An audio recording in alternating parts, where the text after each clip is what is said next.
안녕하세요. 딸입니다. 기도하고 말씀 읽겠습니다.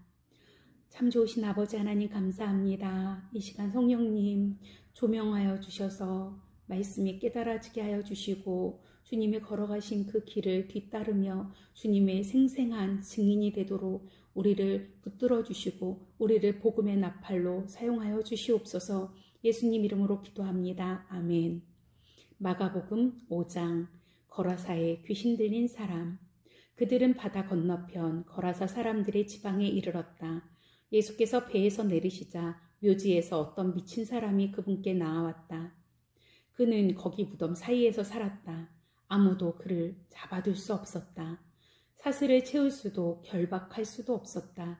사람들이 여러 번 사슬과 밧줄을 묶었지만 그때마다 그는 사슬을 부서뜨리고 밧줄을 끊어버렸다. 아무리 힘센 사람도 그를 꺾을 수 없었다.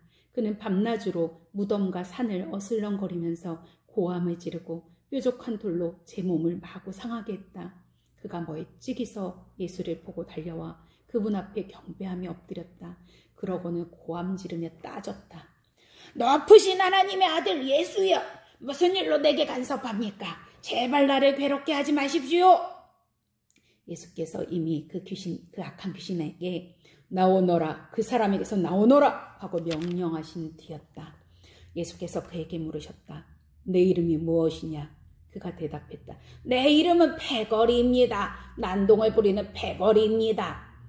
그는 자기를 그 지방에서 내쫓지 말아달라고 예수께 애원했다. 마침 근처 언덕에서 큰 돼지떼가 땅을 파헤치며 먹을 것을 찾고 있었다. 귀신들이 예수께 애걸했다. 우리를 돼지에게 보내셔서 그 속에서 살게 해주십시오. 예수께서 그렇게 하라고 말씀하셨다. 그러나 돼지떼의 형편은 그 사람의 형편보다 더 나빠졌다. 돼지들이 미쳐서 벼랑으로 우르르 몰려가더니 바다에 빠져 죽은 것이다. 돼지를 치던 사람들이 혼비백산하여 도망쳐서 시내와 마을에 그 이야기를 전했다. 다들 어찌된 일인지 보고 싶어 했다. 사람들이 예수께 다가와서 보니 미친 사람이 단정한 옷차림과 멀쩡한 정신으로 앉아 있었다. 그는 더 이상 걸어다니는 정신병원이 아니었다. 그 일을 처음부터 목격한 사람들이 귀신 들린 사람과 돼지떼에게 벌어진 일을 그들에게 말해 주었다. 그들은 처음에는 두려워하다가 나중에는 언짢아 있다. 돼지들이 익사한 것 때문에 기분이 상했던 것이다. 그들은 예수께 그곳을 떠나 다시는 오지 말라고 당부했다.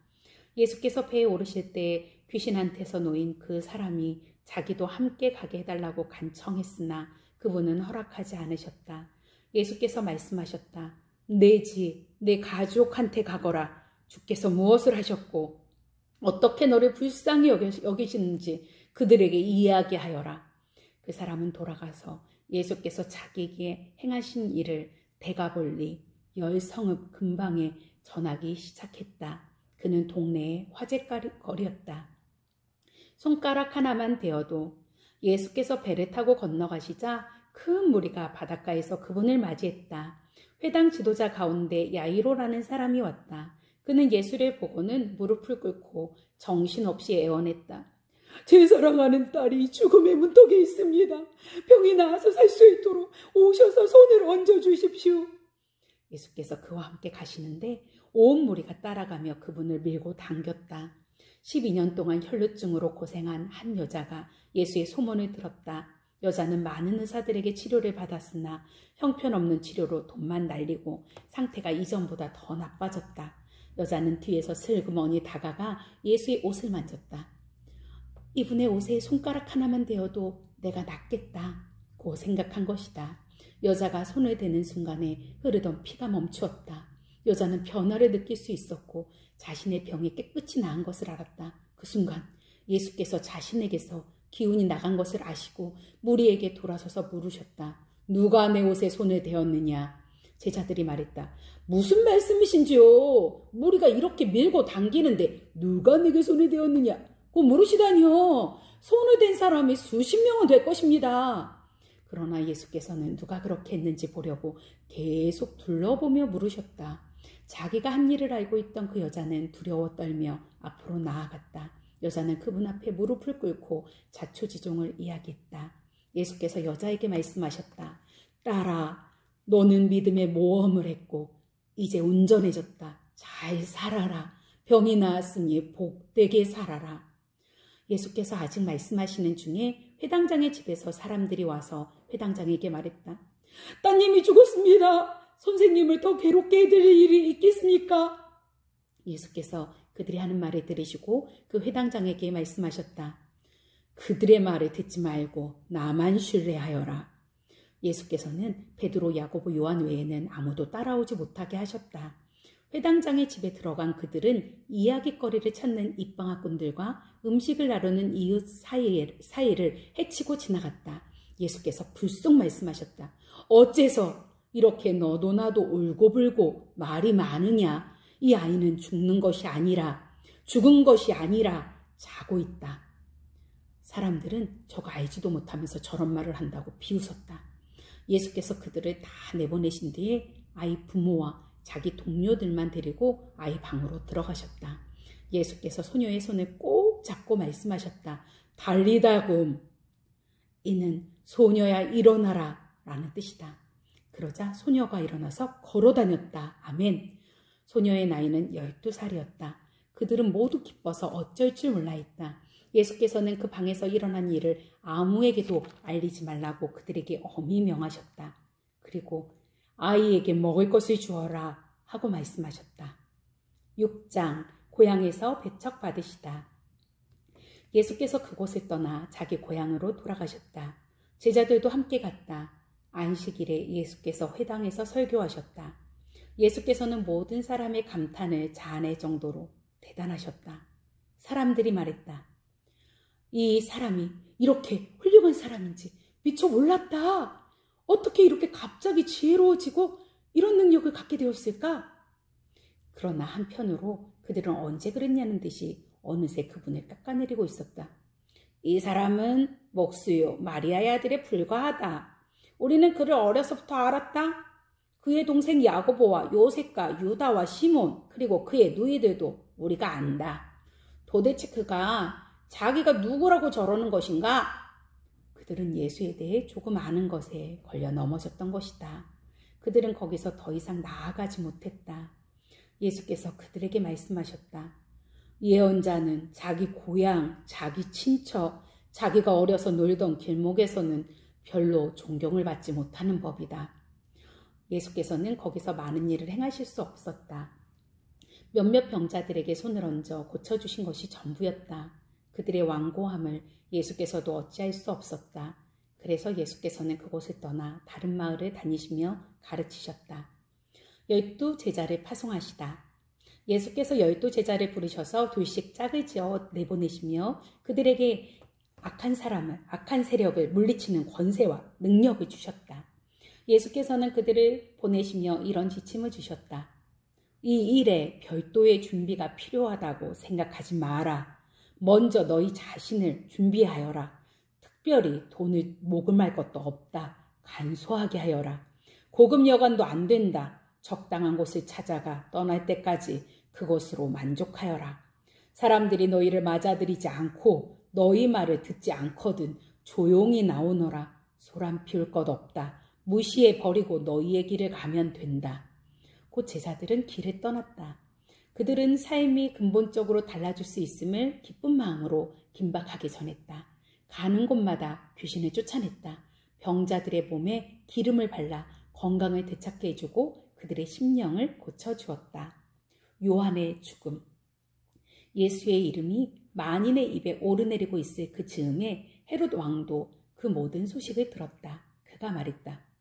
죽은 세례자 요한이 다시 살아난 것이 틀림없다. 그래서 그 사람이 능히 기적을 행하는 것이다. 다른 사람들이 말했다. 아닙니다. 그는 엘리야입니다. 또 다른 사람들이 말했다. 그는 예언자입니다. 옛 예언자들 가운데 한 사람과 같습니다. 그러나 헤롯은 굽히지 않았다. 틀림없이 요한이다. 내가 그의 목을 베었는데 이제 그가 다시 살아난 것이다. 헤롯은 자기 동생 빌립의 아내였던 헤로디아의 잔소리에 못 이겨 요한의 체포를 명하고 그에게 사슬을 채워 감옥에 가두었던 자다. 요한은 헤롯과 헤로디아의 관계가 불륜이라고 말해 헤롯을 자극했다. 헤로디아는 증오에 사무쳐서 요한을 죽이고 싶었으나 헤롯이 요한을 두려워하여 감히 그렇게 하지 못했다. 요한이 거룩한 사람이라고 굳게 믿고 있던 헤롯은 그를 특별 대우했다. 헤롯은 요한의 말을 들을 때마다 양심의 가책을 받아 괴로워하면서도 그를 멀리할 수 없었다. 요한에게는 헤롯을 계속 잡아끄는 어떤 힘이 있었다. 그러나 끝내 불길한 날이 왔다. 헤롯이 갈릴리의 모든 고관과 귀족들을 초대해 생일 잔치를 벌인 날이었다. 헤로디아의 딸이 연회장에 들어와서 손님들을 위해 춤을 추었다. 헤롯과 손님들은 감탄했다. 왕이 소녀에게 말했다. 내게 무엇이든 청하여라. 내가 원하는 것이면 무엇이든 주마. 그는 흥분해서 계속했다. 맹세하는데 내가 말만 하면 내 나라를 너와 반반씩이라도 나누겠다. 그 딸은 어머니에게 돌아가서 말했다. 무엇을 청할까요? 세리자 요한의 머리를 달라고 하거라. 딸은 급히 왕에게 달려가서 말했다. 지금 당장 세리 요한의 머리를 쟁반에 담아주십시오. 왕은 한순간 정신이 번쩍 들었다. 그러나 그는 손님들에게 체면을 잃고 싶지 않아서 잠자코 소녀의 소원을 들어주었다. 왕은 사형 집행관을 감옥으로 보내 요한의 머리를 가져오라고 명했다. 그가 가서 요한의 목을 베어 쟁반에 담아와서 소녀에게 주었고 소녀는 그것을 다시 자기 어머니에게 주었다. 요한의 제자들이 이 일을 듣고 와서 그 시신을 거두어다가 무덤에 안장했다. 너희가 먹을 것을 주어라. 사도들이 다시 예수께 모여서 그동안 자기들이 행하고 가르친 일을 모두 보고했다. 예수께서 말씀하셨다. 따로 어디 가서 잠깐 쉬도록 하자. 그만큼 오가는 사람들의 발길이 끊이지 않았고 그들은 음식 먹을 겨를조차 없었다. 그래서 그들은 배를 타고 따로 한적한 곳으로 떠났다. 그들이 가는 곳을 본 사람이 있어서 금세 소문이 퍼졌다. 인근 마을에서 사람들이 도보로 달려와서 그들보다 먼저 그곳에 도착했다. 예수께서 도착해 큰 무리를 보셨다. 목자 없는 양 같은 그들을 보시니 그분 마음이 찢어지는 것 같았다. 예수께서는 곧바로 그들을 가르치기 시작하셨다. 어느새 저녁이 되었다. 시간이 많이 흘렀다고 생각한 제자들이 말씀 사이에 끼어들었다. 여기는 허벌판이고 시간도 많이 늦었습니다. 이제 기도하시고 사람들을 보내어 저녁이라도 먹게 해야겠습니다. 예수께서 말씀하셨다. 너희가 이들의 저녁을 마련하여라. 그들이 대답했다. 진심이십니까? 가서 이들의 저녁거리에 큰 돈을 쓰라는 말씀이신지요? 그러나 그분의 말씀은 진심이었다. 너희에게 빵이 몇 개나 있는지 알아보아라. 오래 걸릴 것도 없었다. 5개입니다. 그들이 말했다. 그리고 물고기가 2마리 있습니다. 예수께서 그들 모두를 50명, 100명씩 무리지어 앉게 하셨다. 그 모습이 마치 푸른 초장에 펼쳐진 들꽃으로 엮은 조각보, 이불 같았다. 예수께서 빵 5개와 물고기 2마리를 손에 들고 고개 들어 하늘을 우러러 감사기도를 드리시고 축복하신 다음 빵을 떼어 제자들에게 주셨고 제자들은 다시 그것을 사람들에게 나눠주었다. 예수께서는 물고기를 가지고 똑같이 하셨다. 사람들 모두가 배불리 먹었다. 제자들이 남은 것을 거두니 12바구니나 되었다. 저녁을 먹은 사람들이 5,000명이 넘었다. 바다 위를 걸어오시다. 식사가 끝나자 예수께서 제자들이 재촉하여 배를 타고 먼저 건너편 벳세다로 가게 하시고 그동안에 무리를 돌려보내셨다. 사람들을 보내신 뒤에 예수께서는 산에 올라가 기도하셨다. 밤늦게 배는 이미 바다 멀리까지 나갔는데 예수께서는 아직 무태 혼자 계셨다. 맞바람을 맞아 노를 젓느라 고생하는 제자들의 모습이 보였다. 새벽 4시쯤에 예수께서 바다 위를 걸어 그들 쪽으로 가셨다. 예수께서 바로 그들 옆을 지나려고 하셨다. 그러나 제자들은 바다 위를 걸어오시는 예수를 보고서 유령인 줄 알고 무서워 꼼짝도 못한 채 비명을 질렀다. 예수께서 얼른 그들을 안심시키셨다. 안심하여라. 나다. 두려워 마라. 예수께서 배에 오르자마자 바람이 가라앉았다. 제자들은 너무 놀라서 이게 무슨 일인가 싶어 고개를 저었다. 그들은 예수께서 저녁 식사 때 하신 일을 미처 깨닫지 못하고 있었다. 그 무엇도 아직 그들의 마음속까지 파고들지 못했던 것이다. 그들은 게네사렛에 배를 댔다. 그들이 배에서 내리자 순식간에 소문이 퍼졌다. 사람들이 이리저리 내달리며 들것에 병자들을 메고 예수가 계시는 곳으로 데려왔다. 마을이나 시내나 촌내거리마다 그분이 가시는 곳이면 어디든지 사람들이 병자들을 데리고 나와서 그분의 옷자락을 만지게 해달라고 간청했다. 그것이 전부였다. 그분을 만진 사람은 누구나 병이 나았다. 7장 참으로 너희를 더럽히는 것. 바리새인들이 예루살렘에서 온 몇몇 종교학자들과 함께 예수의 주위에 모였다. 그들은 예수의 제자 몇이 식사 전에 씻는 정결 예식을 소홀히 하는 것을 보았다. 바리새인을 비롯한 유대인들은 의식상 손 씻는 신용을 하지 않고는 절대 식사를 하지 않았다. 시장에서 돌아왔을 때에는 특히 더욱 문질러 씻었다. 컵과 냄비와 접시를 닦는 것은 말할 것도 없었다. 바리새인과 종교학자들이 물었다. 어째서 당신의 제자들은 규정을 우습게 알고 손도 씻지 않고 식탁에 앉는 겁니까? 예수께서 대답하셨다. 너희 같은 사기꾼들에 대해 이사야가 정곡을 찔러서 말했다. 이 사람들이 거창하게 말은 바로 하지만 그 속에 마음이 담겨있지 않다. 그들은 나를 예배하는 것처럼 행동하지만 진심에서 우러나온 것이 아니다. 무엇이든 자기네 구미에 맞는 가르침을 위해 내 이름을 팔고 있을 뿐이다. 하나님의 계명은 버린 채 최신 유행을 쫓기에 바쁘다. 예수께서 계속해서 말씀하셨다. 그래, 잘도 하는구나. 너희는 종교의 유행을 따르는데 거추장스럽지 않도록 하나님의 계명을 저버리고 있다. 모세는 너희 부모를 공경하라고 했고 또 누구든지 부모를 욕하는 사람은 반드시 죽여야 한다고 했다. 그러나 너희는 부모에게 드려야 할 것이 있어도 부모 대신에 하나님께 예물로 바쳤습니다. 라고 말하면서 그 계명을 회피하고 있다. 아버지나 어머니에 대한 의무를 그렇게 모면하고 있는 것이다. 너희는 하나님의 말씀을 지워버리고 그 자리에 아무 것이나 원하는 대로 써넣는다. 너희는 이 같은 일을 다반사로 한다. 예수께서 다시 무리를 불러놓고 말씀하셨다. 잘 듣고 마음에 새겨두어라. 너희 삶을 더럽히는 것은 너희가 입으로 삼키는 것이 아니라 너희 입에서 토해내는 것이다. 그것이야말로 정말 더러운 것이다. 예수께서 무리와 헤어져 집에 돌아오셨을 때 제자들이 말했다.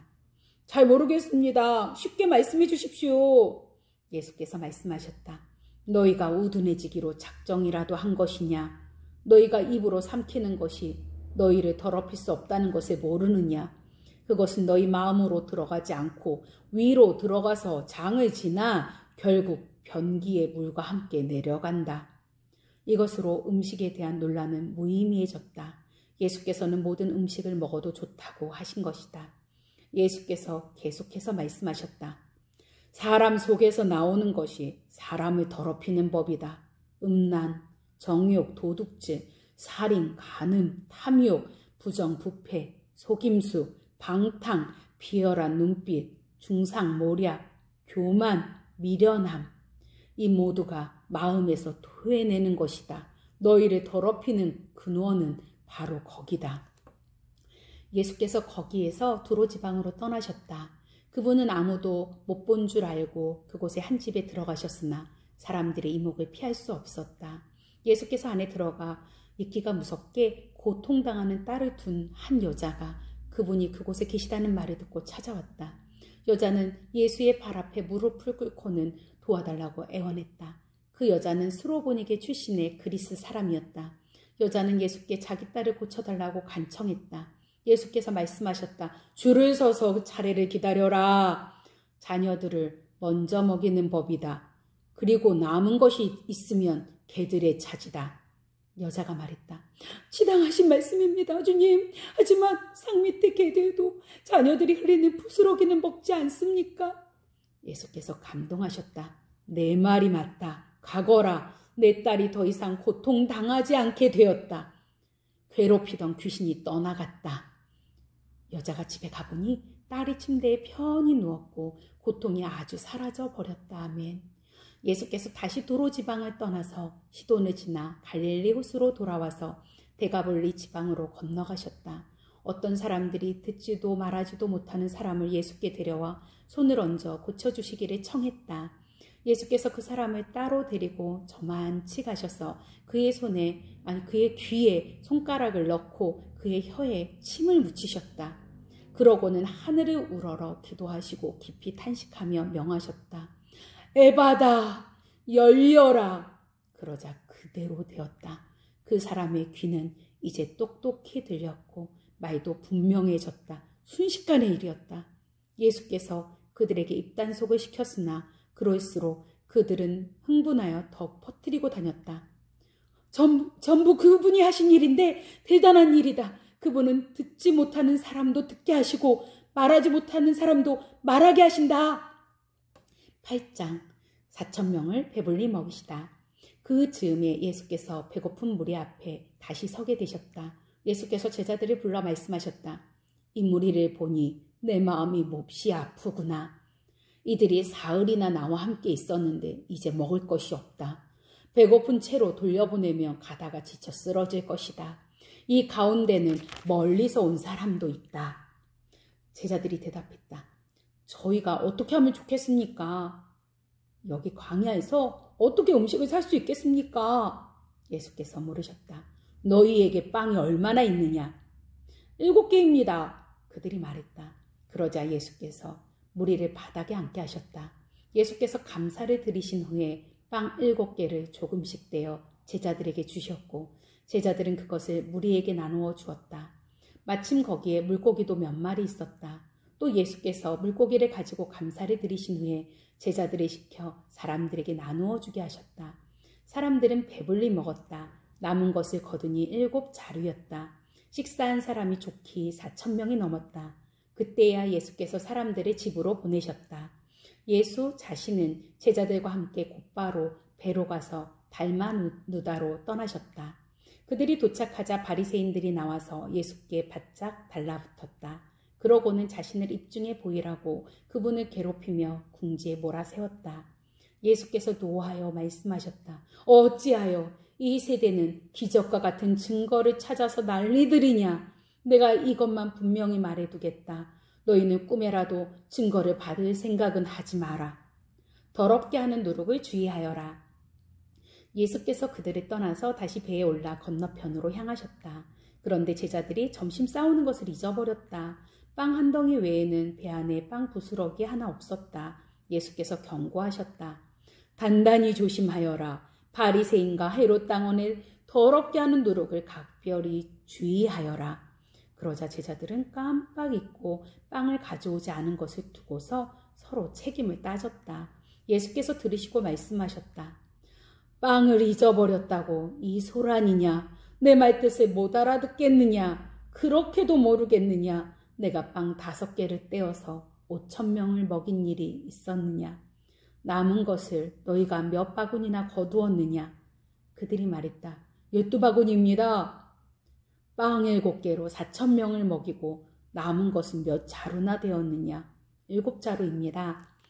예수께서 말씀하셨다. 아직도 모르겠느냐? 그들이 벳세다에 도착했다. 어떤 사람들이 시력을 잃은 한 사람을 예수께 데려와서 손을 대어 고쳐주시기를 청했다. 예수께서 그의 손을 잡고 마을 밖으로 데리고 나가셨다. 그리고 그 사람의 눈에 침을 묻히고 그에게 손을 얹으시며 물으셨다. 무엇이 보이느냐? 그가 고개를 들었다. 사람들이 보입니다. 마치 나무가 걸어가는 것 같습니다. 예수께서 그의 눈에 다시 손을 얹으셨다. 그 사람은 이리저리 보더니 시력이 완전히 회복된 것을 알았다. 모든 것이 2.0 시력으로 밝히 보였던 것이다. 예수께서 그를 곧장 집으로 돌려보내시며 말씀하셨다. 마을로 들어가지 마라. 주님은 메시아이십니다. 예수와 제자들이 빌립보의 가이사랴 근방에 있는 마을들로 향했다. 걸어가면서 예수께서 물으셨다. 사람들이 나를 누구라고 하더냐? 그들이 말했다. 세례 요한이라고 하는 사람들도 있고 엘리야라고 하는 사람들도 있고 예언자 가운데 한 사람이라고 하는 사람들도 있습니다. 그러자 예수께서 물으셨다. 그러면 너희는 나를 누구라고 말하겠느냐? 내가 누구냐? 베드로가 대답했다. 주님은 그리스도 곧 메시아이십니다. 예수께서는 그것을 비밀로 하되 아무에게도 입 밖에 내지 말라고 경계하셨다. 그러고는 그들에게 다음 일을 설명하기 시작하셨다. 이제부터 인자는 처참한 고난을 받고 장로와 대제사장과 종교학자들에게 재판에서 유죄를 선고받아 죽임을 당하고 사흘 후에 다시 살아나야 한다. 예수께서는 이 말씀을 그들이 놓치지 않도록 쉽고 분명하게 말씀해 주셨다. 그러자 베드로가 예수를 붙들고 항의했다. 예수께서는 어떻게 받아들여야 할지 몰라서 머뭇거리고 있는 제자들을 돌아보시고 베드로를 꼬집으셨다. 베드로야, 썩 비켜라. 사탄아 물러가라. 너는 하나님이 어떻게 일하시는지 조금도 모른다. 예수께서 제자들과 함께 우리를 옆에 불러놓고 말씀하셨다. 누구든지 나와 함께 가려면 내가 가는 길을 따라야 한다. 결정은 내가 한다. 너희가 하는 것이 아니다. 고난을 피해 달아나지 말고 오히려 고난을 끌어안아라. 나를 따라오너라. 그러면 내가 방법을 일러주겠다. 자기 스스로 세우려는 노력에는 아무 희망이 없다. 자기를 희생하는 것이야말로 너희 자신, 곧 너희의 참된 자아를 구원하는 길이며 나의 길이다. 원하는 것을 다 얻고도 참된 자기 자신을 잃으면 무슨 유익이 있겠느냐? 너희 목숨을 무엇과 바꾸겠느냐? 너희 가운데 누구든지 변덕스럽고 중심 없는 친구들과 사귀면서 나와 너희를 인도하는 내 방식을 부끄러워하면 인자도 아버지 하나님의 모든 영광에 쌓여 거룩한 천사들을 거느리고 있되 그를 더 부끄럽게 여길 줄로 알아라. 아멘. 기도하겠습니다. 참 좋으신 아버지 하나님, 주님을 만나면 치유되고 자유의 짐을 목격하였습니다.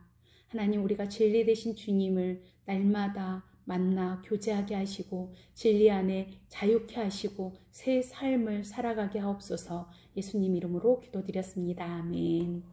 아멘. 감사합니다. 핫달이었습니다. 또 만나겠습니다.